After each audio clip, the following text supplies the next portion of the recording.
Alright, welcome back everyone for another video, and happy Memorial's Day.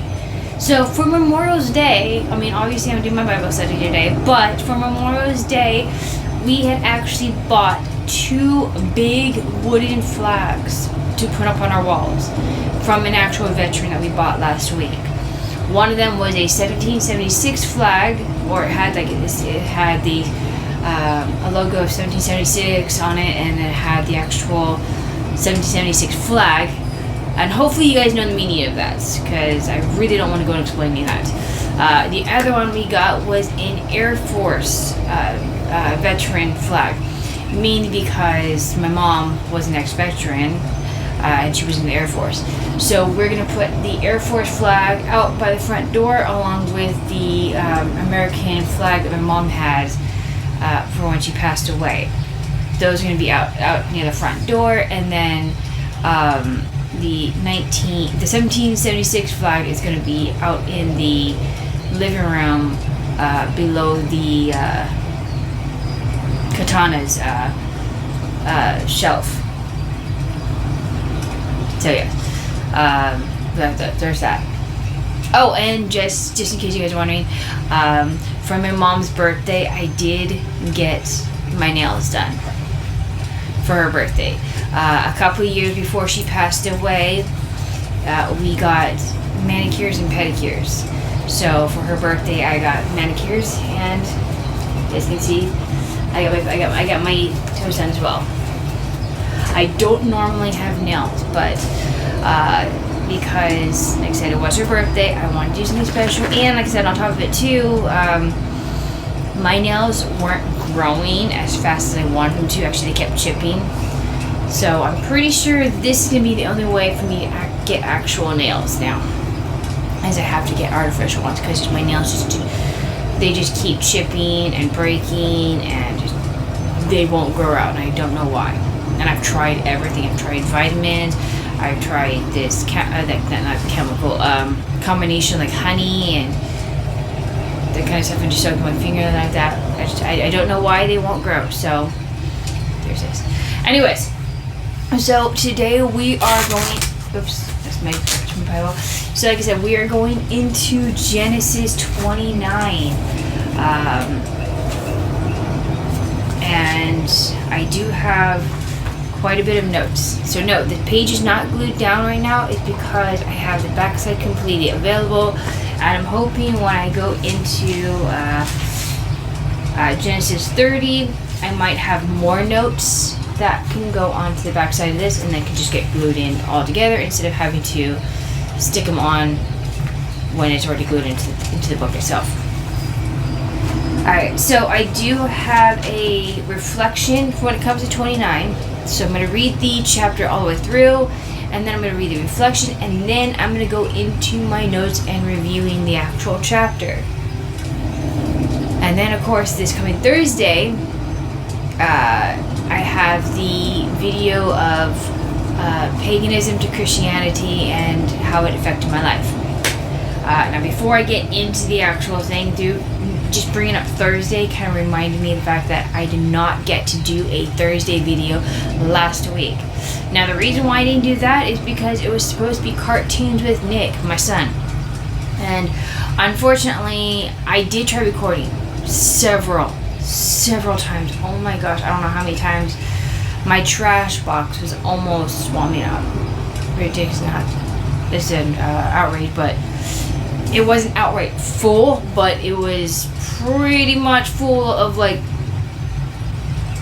at least 40 different videos that I had to just delete and cut and just scrap, because with my kid being extremely ADHD, he can't sit still for very long, and he is very easily distracted.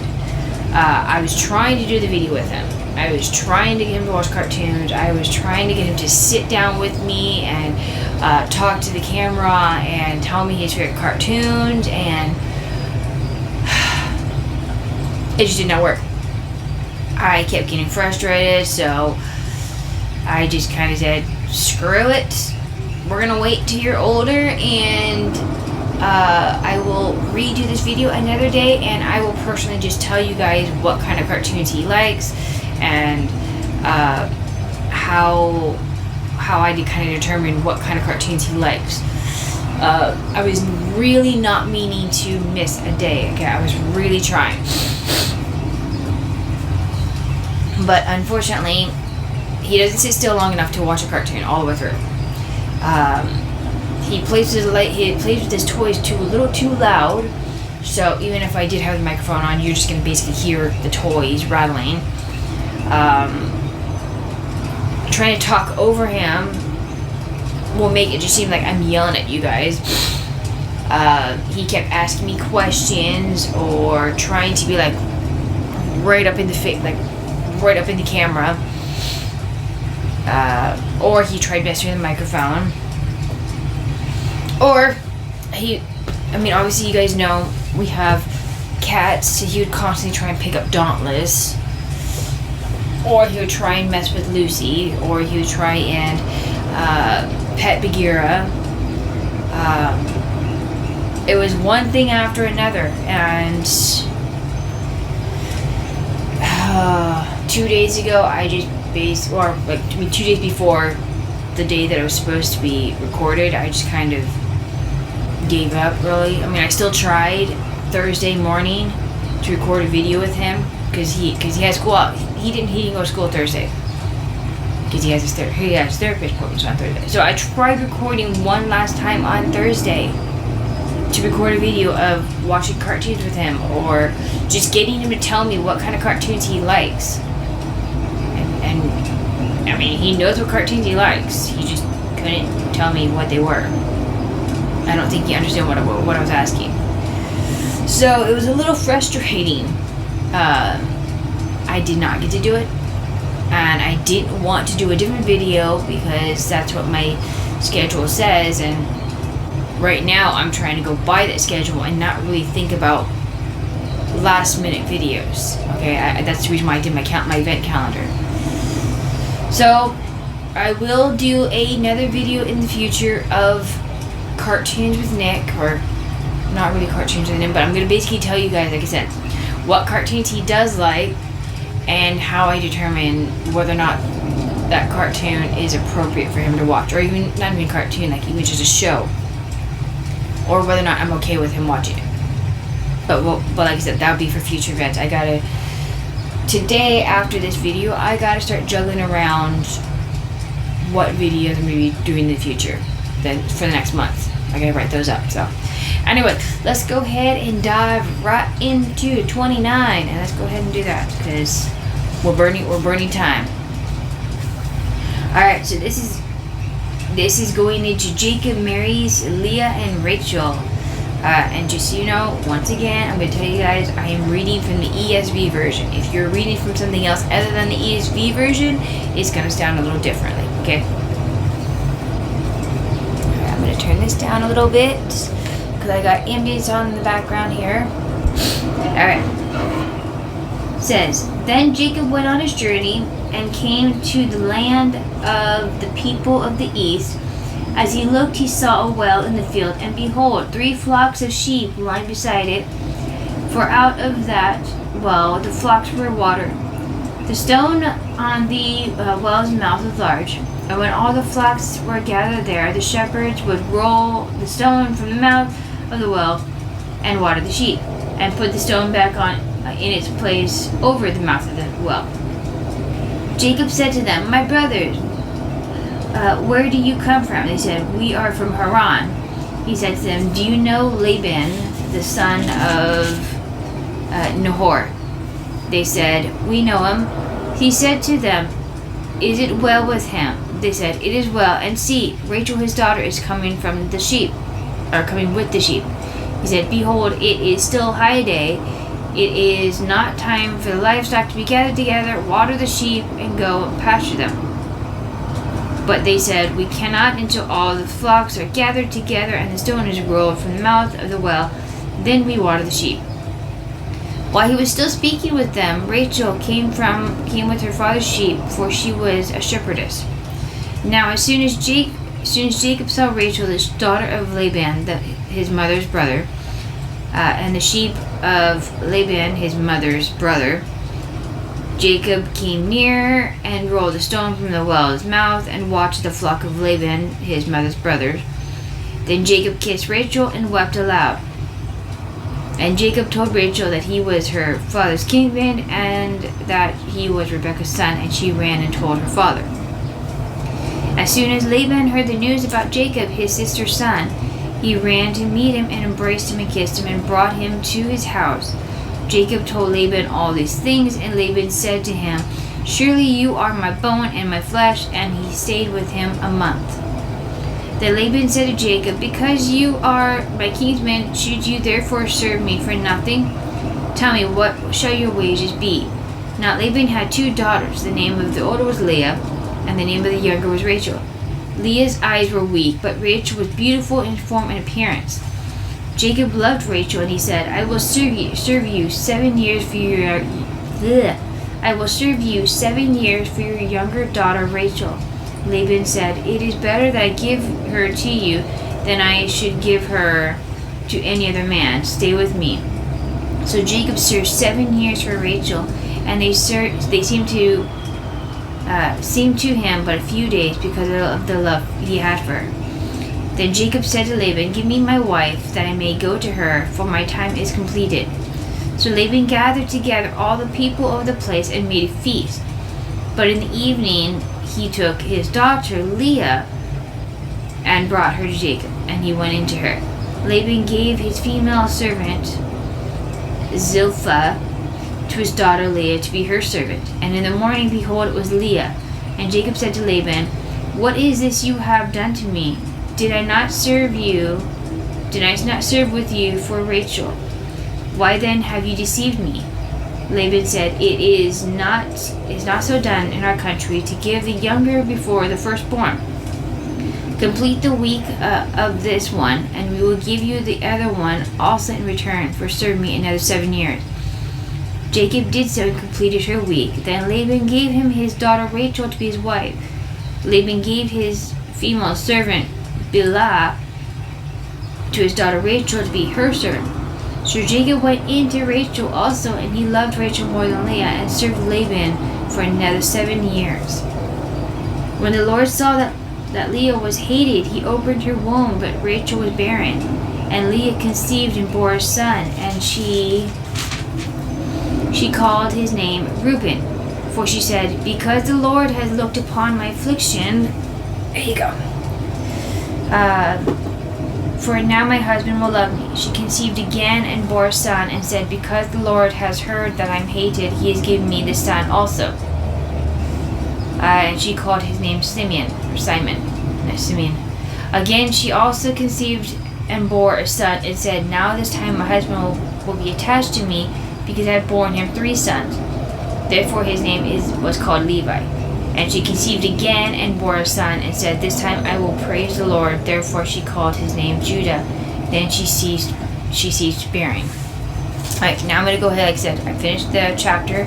Now I'm going to go ahead and read the reflection I have here on Genesis 29. It is from Kathleen Chappell, called "Even the Weakness and the Unworthy." It says, in this chapter of Jacob's life, he seems to be on the brink of a fresh start. He has fled from his angry brother, his manipulative mother, and his easily deceived father. He is heading to his uncle's land and safekeeping instructions to marry into that family. And he has just had an extraordinary dream in which he has been given a prophetic vision of what God will do to restore humanity to himself.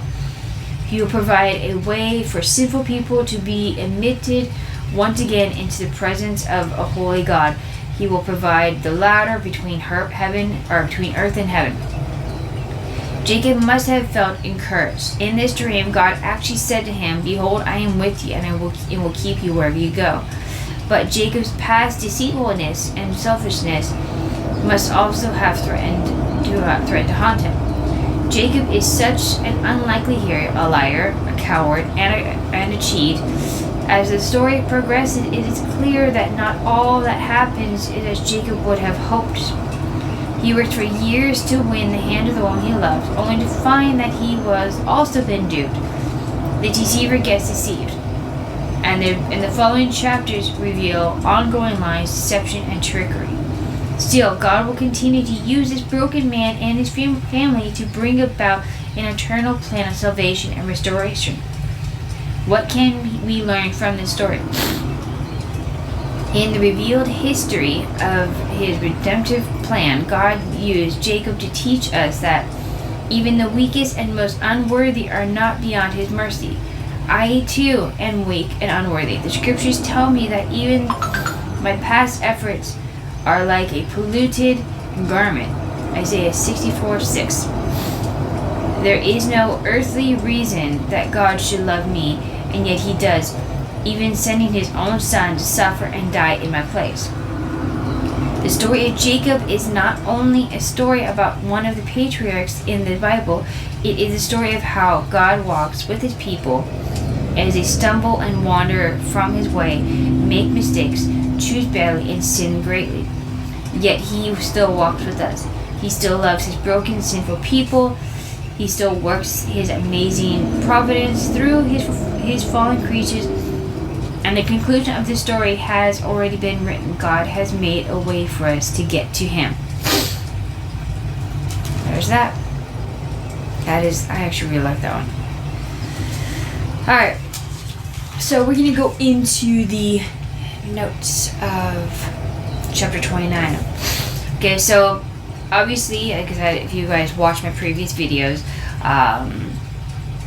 Jacob had a dream about a ladder, and as it says in reflection, the ladder is now providing a connection between heaven and earth. Okay. So Jacob had went on this journey going to the land in the east, which turned out to be where his mother came from. Okay, and he looked and he saw a well, and the well was protected by a stone. Okay, so just make sure that it's protected because there's water in it. And when the shepherds would roll away the stone from the mouth of the well and water the sheep, and then put it back. Okay, so he's just kind of giving a little bit of details in this part. Okay. And then Jacob says to my brother, "Where do you come from?" And he's literally asking, because at this point, this was before signed and marked roads and everything. He has no real idea where he is. So he's asking him, like, "Where are you from?" And he says they're from Haran. And he's like, "Do you know Laban, his uncle, the son of Nahor?" And he's like, "We know him." He's asking him, "Is he well?" And he's like, and then they point out saying, "Hey, see, Rachel, his daughter, is coming with the sheep." And that obviously kind of points out the fact that they knew Rachel, they knew Laban, they knew that Rachel was his daughter, etc. So Rachel comes out and she is bringing the sheep to get water.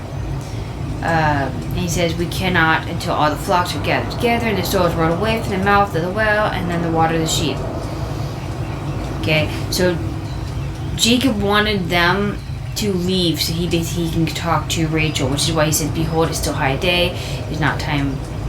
It is well." He just wants to talk to Rachel. Okay. "Behold, it's high day. It is not time for their livestock to gather together. Water the sheep and go pasteurize them." She's basically saying, go pasteurize them, because he wants to talk to Rachel. And that's why they said they can't do so until the stones rolled away from the mouth and the water. Okay, so he says, while he was speaking, Rachel came with his father's sheep, because she was a shepherdess. And then as soon as Jacob saw Rachel, he says, Jacob came near and rolled away the stone from the well, and he watered the flock of Laban's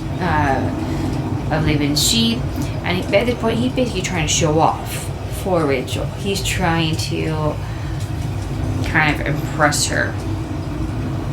But, obviously, he came to this thing. He came to this land deliberately to marry into the family. And that's when he says, when he kissed Rachel and wept, and Jacob had explained to her who he was. So it really must be some kind of surprise to just randomly get kissed by a stranger. And then after she got told that who she was, which she knew that he came from a wealthy family, and then the family that I cannot talk to. She had heard about her aunt Rebecca, who had married into a wealthy family, kind of like a distant relative. She had married Isaac. Okay, distant relative. So she knew about him being wealthy. And then that's when she ran and she told her father. Her father came out. He was excited. In fact, he's like, surely you are my bone and flesh. And he's being really sweet, and he was being really nice, and he stayed with him a month. Then, after that month, Laban said to him, because you are my kinsman, should you therefore serve me for nothing? Tell me, what shall your wages be?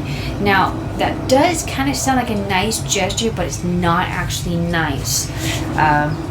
Laban was really letting Jacob know that if he wanted to remain among them, he must stay as a hired servant.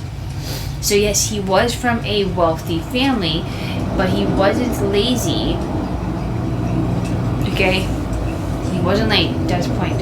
But even though he wasn't lazy, he wasn't used to hard work. Servants back at home had actually did that kind of work, and now Jacob was the servant.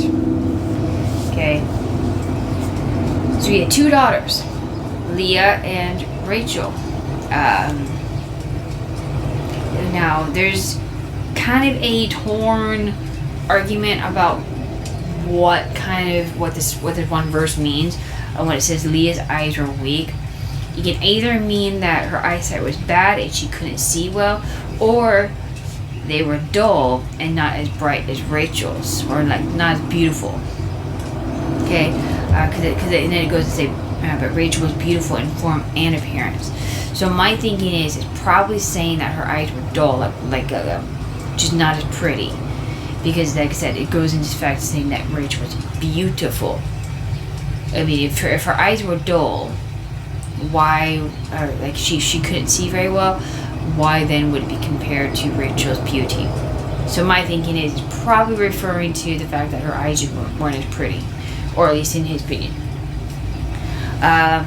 And then it goes on and says Jacob loved Rachel, and he says that he will serve 7 years for her.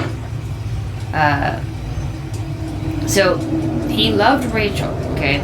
Not only because she was beautiful, but because she was a friendly face when he first arrived. Because like here, at the very beginning of the chapter, near the beginning part, Rachel had brought out the sheep because she was a shepherdess, which means she gave him a friendly face. So, because of that very first encounter with her, and the fact that she was beautiful, he has come to be in love with her. Okay, now if it was Leah, maybe it would have been different, but not necessarily. So he says, I will serve you 7 years for your younger daughter, Rachel. Now this is a sort of a dowry, okay? So he did come from a wealthy family, but he left with no money, and this was a way to provide a dowry. A way to demonstrate that he was fit to support a family and to compensate for taking the daughter. However, 7 years is far above a normal dowry. Okay? And then at the very end of it says, so Jacob served 7 years for Rachel, and they seemed to him but a few days because of the love that he had for her. Now it basically meant it passed by pretty quick, okay? Because that he was doing this for someone he loved. Then Jacob said to him, give me my wife, that I may go and be with her. And here comes the wedding part, okay? So he gathered all the people at the place, he made a feast, but when he took his daughter, he brought Leah to her, and not Rachel. Now my thinking is why he didn't notice that it was Leah and not Rachel is probably because of the fact is that she had a veil on, which covers the face. So he gave Leah as his wife. This is Laban's sin. Okay. And in the morning, behold, it was Leah, and Jacob said to him, "What is this you have done to me? Did I not serve with you for Rachel? Why have you basically deceived me, or why have you beguiled me?" And then Laban had said it was not done so in a country to give the younger daughter before the older. And he was saying this in a way of, I thought you knew, this kind of response. It was just an excuse. This was his excuse for why he did what he did. He deceived him. Okay? And then he goes on to say, "Complete the week of this one, and we will give you the other one also in return for serving me another 7 years." So he's literally tricking him and guilt-tripping him and deceiving him into serving him another 7 years for his younger daughter Rachel, the one he wanted in the first place. So Jacob did to her a complete week, and then Laban gave him his daughter Rachel to be his wife, and then at that point, then he served another 7 years for Rachel.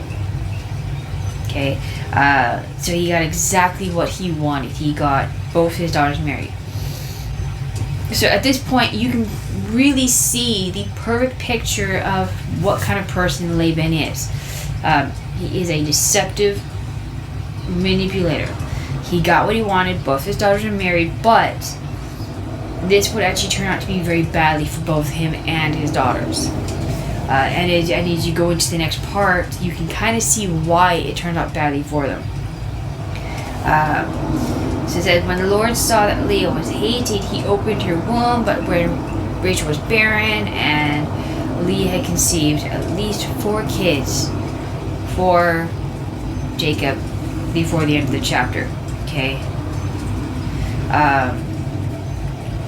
So first off, like I said, Laban's sin versus Jacob's sin. Okay. The deceiver was deceived. Okay. So as it mentioned in reflection, Jacob had deceived his father and stolen his brother's inheritance. This is kind of a reap what you sow kind of thing. He had used deception upon his father Isaac and his brother Esau. And significantly, this is Laban's deception towards Jacob. So Jacob basically exchanged the younger for the older, and then Laban exchanged the older for the younger. So this is kind of, like I said, it's a reap what you kind of sow kind of thing. But like I said, it does backlash. Okay, so now Jacob has 2 wives, which are both sisters. So I kind of want to point out this whole poly thing. So poly is not really practiced in Western culture, but we do practice serial marriage.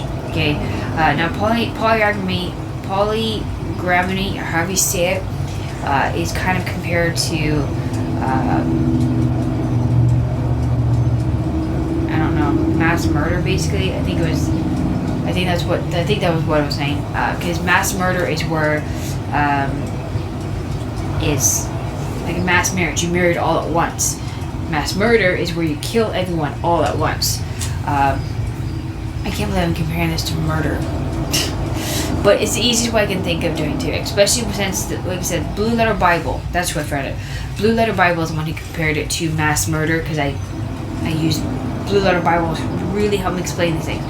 So yes, poly is compared to mass murder, because mass murder and poly are done all at once. And then serial murder is basically where the killer kills all at one time, or one at a time, one after another, like a serial killer. So a serial marriage is basically the exact same thing, where in modern culture we have multiple wives, but not at the same time.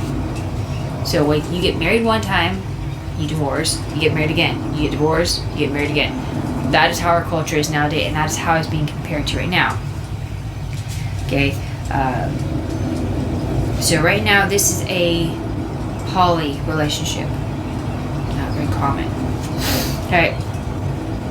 So, at this point, God's his compassion for Leah is really touching. I do like that part, because he was good to leave even though her husband and her sister wasn't, and this was the start of the problems. Okay, the start of the problem. So she conceived and bore a son, and she called his name Reuben, which means behold a son. Okay, and she basically did this with the hope that she would be noticed. That I guess her husband would love her. Okay, and he said, because the Lord has looked upon my affliction. Okay, obviously because she's not loved, but she's the one who's having kids. So first off, even though Jacob does not love her, he's still having sex with her. That's one thing I really want to point out. Okay, he's still willing to have sex with her even though he doesn't love her. And she bore another kid, and she had called him Simeon, which means hearing. And that she called him that name because of the fact is that the Lord had heard her. The Lord had heard her that she was being hated, she was not loved, and she called him Simeon for that. Then she bore another son, and she called him Levi, which means attachment. Sorry. And the reason why she had called that is because at that point she was really hoping her husband would love her. At the very end of it, the very last one, she finally stopped deciding to try and get her husband's attention and actually started focusing on God, and she named her fourth son Judah, which means praise, because she focused on God instead of her husband and trying to get him to love her. Okay. So the first thing that how the problems all started is the fact is that Jacob had married two sisters. Okay, that's a big no-no. You don't want to do that first off, because sisters are competitive. Just like how Jacob and Esau were competitive, Leah and Rachel are as well. And you will see that going on into chapter 30. And then he made it very well known that he favored one over the other. He made it very clear that he loved Rachel, that he did not love Leah. Okay, so that is how it starts. Okay, now like I said, going on to chapter 30, they do have a competitive streak of who can have the most kids, and who can please him the most. Okay, so this little section right here on her having kids really demonstrates a principle that is still kind of true today, at least for a majority of people. That a man will often be willing to have sex completely apart from love, and only a foolish woman regards the willingness to have sex as proof of love. So Leah was not the first nor the last to live under the problem of male nature. So yeah, we're trying to point out the fact is that men will still have sex with someone they don't even love. Because he's made it very clear he doesn't love Leah, he loves Rachel, but he's still having sex with her because she just gave birth to 4 kids for him. And that's kind of what I'm trying to point out in this, is that men's nature overrules. Okay? But that's not the case for all men, though. So. And that is all I have for chapter 29, sorry. Going on into chapter 30, we will go into the competitive nature of her having more kids, and then eventually Rachel having a kid. Finally, she has her kid. Will eventually have a kid for him later on. Okay, but yes. So that is what I have for chapter 29, and I hope I made this a little more clear and for you guys to understand. If you guys have any questions or comments, just go ahead and put in the description in the comment below, and I will start recording this coming Thursday's video, the Pagan to Christianity video. Alright, so without further ado, hit the like button, share, subscribe, hit the bell button to get notifications. Don't forget to follow my Instagram account because I'm posting a lot of stuff on there. I'm trying to really start posting more stuff on there lately.